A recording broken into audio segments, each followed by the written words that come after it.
രവിചേട്ടാ, ഇന്ന് ഒരാൾക്ക് വൈറലാകണമെങ്കിൽ സിനിമയിലോട്ട് എത്തപ്പെടണമെങ്കിൽ പല മാർഗങ്ങളുണ്ട്. ഒന്നും വേണ്ടി ഫോൺ തന്നെ മതി. ഇപ്പൊ റീൽ എടുക്കുന്നു, വീഡിയോ എടുക്കുന്നു. പക്ഷെ രവിചേട്ടൻ്റെ ഒക്കെ ഒരു കാലഘട്ടത്തിൽ ഒരുപാട് യാത്ര ചെയ്തിട്ടില്ലേ? അല്ല, ഒരുപാട് പരിഹാസങ്ങൾ കേട്ടിട്ടില്ലേ? പരിഹാസങ്ങൾ ഞാൻ കേട്ടിട്ടില്ല, എൻ്റെ വൈഫ് കേട്ടിട്ടുണ്ട്. അതെന്താണ്? ഇങ്ങനെയുള്ള ക്യാരക്ടേഴ്സ് ഒക്കെ ചെയ്യുന്ന സമയത്ത് വൈഫ് ഡോക്ടറാണ് ഞാൻ പറഞ്ഞല്ലോ. ഡോക്ടേഴ്സിനെ ചോദിക്കും, കുട്ടി ഇതൊക്കെ എങ്ങനെ സഹിക്കണമെന്ന് ചോദിക്കും. ഈ ചോദ്യത്തിന് രണ്ട് കാരണങ്ങളുണ്ടാവും ചിലപ്പോഴേ. ഒന്ന്, ഒരു സഹതാപം കൊണ്ട് ചോദിക്കണതാവാം. മറ്റൊന്ന്, ഈ കുടുംബം പൊട്ടിക്കിട്ടാൻ എന്തെങ്കിലും സൗകര്യം ഉണ്ടോ എന്ന് നോക്കണതും ആവാം ചിലപ്പോൾ. കാരണം അങ്ങനത്തെ ആൾക്കാരുണ്ട് എൻ്റെ അകത്ത്. അപ്പം അങ്ങനത്തെ ആൾക്കാർ ചോദിക്കുമ്പോൾ ഞാൻ എൻ്റെ അടുത്ത് വന്ന് പറയാം, എന്നോട് ഇങ്ങനെയൊക്കെ ചോദിക്കുക ഇടയ്ക്കിടയ്ക്ക് എന്ന് പറയുമ്പോൾ ഞാനതിനെ ഉത്തരം പറഞ്ഞു കൊടുത്തു. അതായത്, എനിക്ക് വീട്ടിലൊരു കുറവില്ല, പിന്നെ ഇപ്പോൾ എന്തെങ്കിലും ഉണ്ടെങ്കിൽ ആയിക്കോട്ടെ എന്ന് ഞാനും വിചാരിച്ചെന്ന് പറഞ്ഞു. പിന്നെ ഒരു കുഴപ്പമില്ല. ഞാൻ കേട്ടിട്ടുണ്ട് രവിചേട്ടാ, തിയേറ്ററിൽ നിന്ന് ഭാര്യ കരഞ്ഞിട്ടുണ്ടോ? ഒരു പ്രാവശ്യം. ആ കഥ എന്തുവാ? അതായത്, ഞാൻ ഒരു തിയേറ്ററിൽ, തൃശ്ശൂർ തിയേറ്ററല്ല, തൃശ്ശൂർ ഒന്നും ഉണ്ടായിരുന്നില്ല. ആ പടം ഇവിടെ കളിക്കുന്ന സമയത്ത് എനിക്ക് അറിയുന്നുണ്ടായിരുന്നില്ല. പടത്തിൻ്റെ പേര് ചോദിക്കുന്നത് ഞാൻ പറയില്ല, ഡയറക്ടറുടെ പേര് ചോദിക്കുന്നത് പറയില്ല. കാരണം എന്താ വെച്ചാൽ, അന്ന് ഈ പടം കാണാൻ വേണ്ടിയിട്ട് കുന്നംകുളത്ത് പോയി ഞാൻ. അപ്പം ഞങ്ങൾ രണ്ടുപേരും കൂടെ ഒരുമിച്ച് കുന്നംകുളത്ത് വെച്ച് കണ്ടിരിക്കുമ്പോൾ ഒരു ബെഡ്റൂം സീനിൽ ഞാൻ അഭിനയിക്കാത്ത പോർഷൻസ് മുഴുവൻ കയറ്റിയിട്ടിട്ടുണ്ട് എൻ്റെ അകത്ത്. അപ്പോൾ സാധാരണ അങ്ങനെ ഈ ബിറ്റ് കയറ്റിയിടുന്ന പണി പണ്ട് കാലത്തുണ്ടായിരുന്നു. അപ്പോൾ അങ്ങനെ ഇട്ടിട്ടുള്ളത് ബിറ്റ് എന്താണെന്ന് പറഞ്ഞു കഴിഞ്ഞാൽ, അന്ന് ഞാൻ ആ ബെഡ്റൂം സീനിൽ അഭിനയിക്കുമ്പോൾ കിടക്കയുടെ മേലുണ്ടായിരുന്ന ഒരു ബെഡ്ഷീറ്റ് ഉണ്ട്. ആ ബെഡ്ഷീറ്റ് എടുത്തുകൊണ്ട് ഈ മദിരാശീറ്റ് വെച്ചിട്ട് വേറെ ആരും വെച്ച് ഷൂട്ട് ചെയ്തതിൻ്റെ ഇടയിൽ കൂടെ കയറ്റി വിട്ട സാധനമാണ്. അപ്പോൾ ഈ മറ്റേ കാണുന്ന ജനങ്ങൾക്ക് കയ്യടിയും ബഹളമൊക്കെയാണ്. അപ്പോൾ ഇത് കണ്ടു കഴിഞ്ഞപ്പോൾ എൻ്റെ വൈഫ് കരഞ്ഞുപോയി. കാരണം ഞാൻ ചെയ്തതല്ലാന്ന് എനിക്ക് അറിയാം. കാരണം ഇത് വൈഫിന് കൃത്യമായിട്ട് അറിയില്ല ഞാനാണോ അല്ലയോ എന്നുള്ളത് കൃത്യമായിട്ട് അറിയില്ല. അതായത്, ഞാൻ എൻ്റെ വൈഫിൻ്റെ അടുത്ത് ഐ വാസ് 100% വിശ്വസ്തനായിട്ടുള്ളൊരു ഹസ്ബൻഡ് തന്നെയായിരുന്നു. ഒരു വ്യത്യാസമുണ്ടായിരുന്നു. അപ്പോൾ അങ്ങനെ ഒരു വിഷമം ഉണ്ടായി കഴിയുമ്പോൾ ഞാനത് എന്നെ സംബന്ധിച്ച് എൻ്റെ വൈഫ് കരയുന്നത് ഞാൻ അങ്ങനെ ഈ ഒരു കാര്യത്തിനോട് കരയുന്നത് ഞാൻ ആദ്യമായിട്ട് കണ്ടതാണ്. അതെന്നെ വല്ലാതെ വേദനിപ്പിച്ചതാണ്. അത് കഴിഞ്ഞ് കുറച്ച് നാൾ കഴിഞ്ഞപ്പോൾ മദിരാശിയിൽ വെച്ചിട്ട് ഒരു സ്റ്റുഡിയോൻ്റെ അകത്ത് വെച്ച് ഇതിൻ്റെ ഡയറക്ടറെ ഞാൻ കണ്ടു.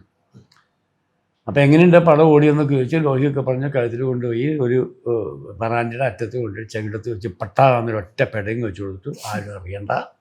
കൺഗ്രാജുലേഷൻ. അല്ല, അറിഞ്ഞാൽ എന്നേക്കാൾ കൂടുതൽ ദോഷം നിനക്കാണ്, എന്തിനാത് ഈ തല്ല് കിട്ടിയെന്ന് അറിയുമല്ലോ എന്നും പറഞ്ഞ് വിട്ടു. പക്ഷെ കുറേ നാളുകൾക്ക് ശേഷം എങ്ങനെയും ഇത് പുറത്ത് ലീക്കായി. എന്നോട് ചോദിച്ചു, ഞാൻ പറഞ്ഞു ഞാൻ സംഭവം ഉണ്ടായിട്ടില്ല എന്ന് പറഞ്ഞു. മറ്റൊരാൾ ചോദിച്ചോളാൻ പറഞ്ഞു. അവൻ ഉണ്ടായിന്ന് പറയുമോ? പറയില്ല. അങ്ങനെ സംഭവം ഉണ്ടായിട്ടുണ്ട്. ആ വേദന ഞാൻ അന്ന് ആ ഒരൊറ്റ അടിയുടെ അടുത്താണ് അവസാനിപ്പിച്ചത്. അത്രമേൽ വേദന ഉണ്ടാക്കിയിരുന്നു. അടിയുടെ ചൂട് അത്ര ഉണ്ടായിരുന്നു. മറുപടി തീർച്ചയായിട്ടും ഉണ്ടാവും, നീര് വന്നുണ്ടാവും. അടിക്ക് ഞാൻ മോശമല്ല, അടിച്ചിട്ടുണ്ട് ഇഷ്ടം പോലെ. ഇതല്ലാതെ വേറെ അടികളുണ്ടോ? ഇഷ്ടം പോലെ കളി. ഞാൻ പറഞ്ഞില്ല, എനിക്ക് കിട്ടുക കൊടുക്കുകയൊക്കെ ചെയ്ത് പരിചയം. അപ്പം ഞാൻ പറഞ്ഞു വന്നത്, രവിചേട്ടാ, തുടക്കത്തിൽ ഇപ്പം രവിചേട്ടൻ തന്നെ പറഞ്ഞു പരിഹാസങ്ങൾ ഞാൻ കേട്ടിട്ടില്ല. പക്ഷെങ്കിൽ അഭിനയ ജീവിതമായിരുന്നു. ഞാൻ യാത്രകൾ തുടങ്ങി, ഒരുപാട് കഥാപാത്രങ്ങൾ എന്നെ തേടി വന്നു. അതുകൊണ്ട് പരിഹാസങ്ങൾ, മറ്റേ പരിഹാസമല്ല, എന്നെ വീട്ടിൽ കയറ്റാത്ത സന്ദർഭങ്ങൾ ഉണ്ടായിട്ടുണ്ട്. വീട്ടിൽ കയറ്റാത്തത്? എന്നെ മറ്റേ ലിഫ്റ്റിൽ നിന്ന് എന്നെ കണ്ടിട്ട് ഇറങ്ങി ഓടിയ ആൾക്കാരുണ്ട്. മറ്റേ ഷൂട്ടിന് പോകുന്ന സമയത്ത് വരമ്പത്തൂടെ പോകുമ്പോൾ കറ്റിട്ട് വന്ന സ്ത്രീകൾ അയ്യോ എന്ന് പറഞ്ഞ് പേടിച്ച് കറ്റിട്ട് ഓടിയ സംഭവങ്ങളുണ്ട്. ഇതൊക്കെ ഉണ്ടായിട്ടുണ്ട്. ചുരുക്കം പറഞ്ഞാൽ വെളിയിൽ ഇറങ്ങാൻ പറ്റത്തില്ലായിരുന്നു. അല്ല സ്ത്രീകളുടെ അടുത്ത് മാത്രമേ പ്രശ്നമുള്ളൂ. നിങ്ങളെപ്പോലത്തെ പുരുഷന്മാർക്ക് പ്രശ്നമില്ലല്ലോ.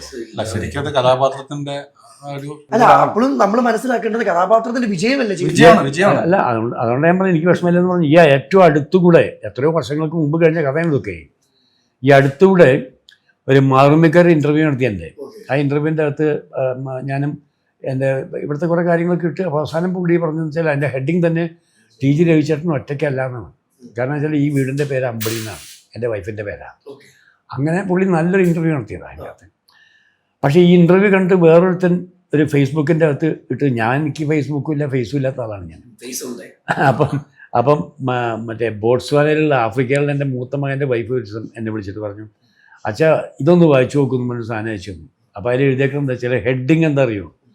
ആ മാർമികാരെ എഴുതുന്നത് വെച്ചാൽ രവിചേട്ടൻ ഒറ്റയ്ക്കാണ്, കുക്ക് ചെയ്യുന്ന ഒറ്റയ്ക്കാണ് എന്നൊക്കെ പറഞ്ഞാൽ ഒരു പോസിറ്റീവായിട്ടാണ് അവർ എഴുതിയേക്കുന്നതൊക്കെ. ഇവൻ എഴുതിയേക്കുന്ന ഹെഡിങ് എന്താണെന്ന് പറഞ്ഞു കഴിഞ്ഞാൽ മറ്റേ എഞ്ചിനീയറും സിനിമാ നടനുമായ ടി.ജി. രവിയുടെ ഇപ്പോഴത്തെ അവസ്ഥ എന്നാണ് ഹെഡിങ് അതിൻ്റെ അകത്ത്. ആരുമില്ലാതെ ഒറ്റയ്ക്ക് ഗതികെട്ട് ജീവിക്കുന്നു എന്നാണ് എൻ്റെ അത്. മനസ്സിലായോ? അപ്പോൾ ഇതിന് കുറേ പേര് ഇതിൻ്റെ താഴെ പല ഈ കമന്റ് ഇടും. ആ കമൻറ്റുകൾ മുഴുവൻ എന്താ വെച്ചാൽ എൻ്റെ 2 തലമുറ വരെ ചീത്ത പറഞ്ഞിട്ടുണ്ട് എല്ലാവരും. പക്ഷെ 2 പേരുടെ കമൻറ്റ് എനിക്ക് ഭയങ്കര ഇഷ്ടമായിരുന്നു. ആ കമൻറ്റ് എന്താണെന്ന് വെച്ചാൽ കുറേ പെണ്ണുങ്ങൾ ഉപദ്രവിച്ച ആളെ അനുഭവിക്കട്ടെ എന്നായിരിക്കണം എൻ്റെ അത്. കാരണം ഞാൻ അഭിനയിച്ച ക്യാരക്ടർ ഇന്നും എൻ്റെ മനസ്സിൽ കിടക്കുന്നു. അതെ, എത്ര വർഷങ്ങൾക്ക് മുമ്പ് ചെയ്തത് അല്ലേ? ഇപ്പം പിന്നെ അത് ചെയ്യാനുള്ള ചാൻസ് ഇല്ലല്ലോ, വയസ്സായില്ലേ. ഞങ്ങളുടെ മുന്നിൽ മനസ്സിലൊന്നും വയസ്സായിട്ടില്ല. അല്ല, ഇപ്പം ഇതിൻ്റെ ഡയറക്ടർ നാളെ സിനിമ എടുത്തിട്ട് അങ്ങനെ ഒരു സീൻ വേണം എന്നെ കൊണ്ടെന്ന് പറഞ്ഞു കഴിഞ്ഞാൽ ഞാൻ ചെയ്യാൻ റെഡിയാണ്. നമുക്ക് തൊട്ട് കിട്ടിയാൽ മതി. അപ്പൊ ഞങ്ങളുടെ ഡയറക്ടറുകൾ പറയാൻ അപ്പൊ ഈ സിനിമ കാണുന്ന അല്ലെങ്കിൽ സിനിമയെ സ്നേഹിക്കുന്ന ഡയറക്ടർമാരുണ്ടെങ്കിൽ ആശാൻ റെഡിയാ അതെ അല്ലേ?